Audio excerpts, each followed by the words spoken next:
My name that people know me by is Mikey, was Inman Scott.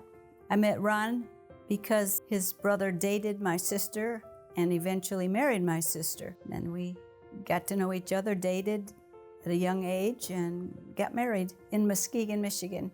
Ron was quite a hero all the way through school. He did real well in sports, in his classes also. When we got married, he worked in a food warehouse. Hills Brothers Coffee hired him to represent them. And they moved us from Muskegon to Long Island, New York. It changed a lot of things in our life, especially for the kids. They were all in school and they had to change not only schools but states. I think that was the first time too that we moved away from family. We lived on Long Island and had to learn the language. They have a different accent out there that just really stood out to us at first, and we just learned to love it.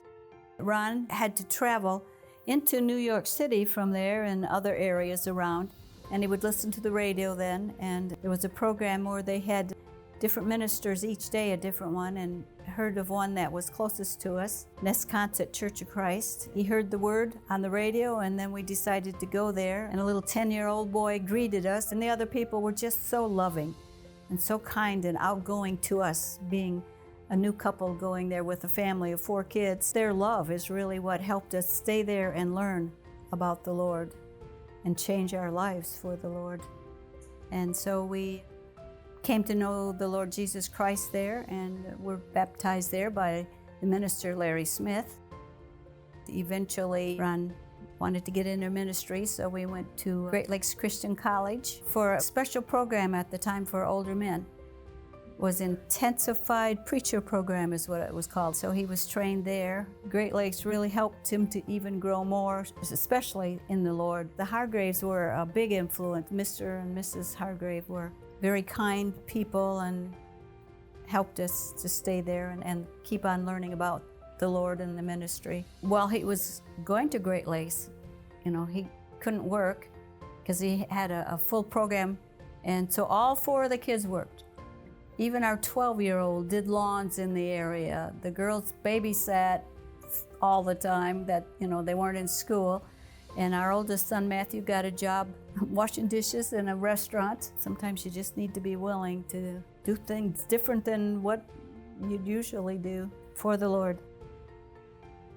Ron took a ministry in Long Island, New York, and we moved back there, leaving our oldest son, Matthew, at Great Lakes for him to go to college. We moved to Long Island, New York, and he served in a church, Port Jefferson Church of Christ.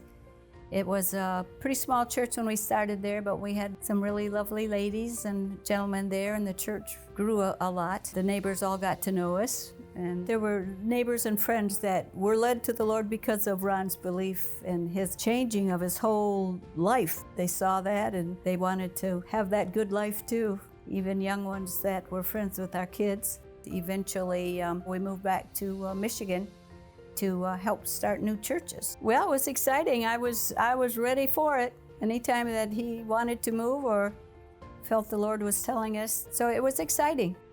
One of the churches that sticks out mostly in my mind that we helped to start with is Manistee. We helped start a church in Holland, Michigan too. Trenton, Michigan was a very exciting church, and we helped to start it, and it just grew like crazy. It just got really big. Ron passed away on August 9th, 2024. We had a regular Bible study that we went to, and Ron was retired from service at the time, but he served whenever he was asked, wherever he was asked. He took care of the lawn and everything, and he seemed really healthy. Went out and mowed part of the lawn, and 1 o'clock in the afternoon he said, "Well, I'm a little tired, I guess I'll finish tomorrow." And he just laid down backwards, but he was just gone, just with the Lord right then, immediately. And I guess he wasn't too worried about the lawn then. We were planning to go to Mexico so that Ron could help give messages there, but instead he went to be with the Lord. He served the Lord, probably even past, because at his funeral the message was given, and there were a lot of people who didn't really know the Lord, weren't really truly living for the Lord, but they heard the word there and saw the love that people had for Ron and the Lord. He loved the Lord more than anything, more than his football even.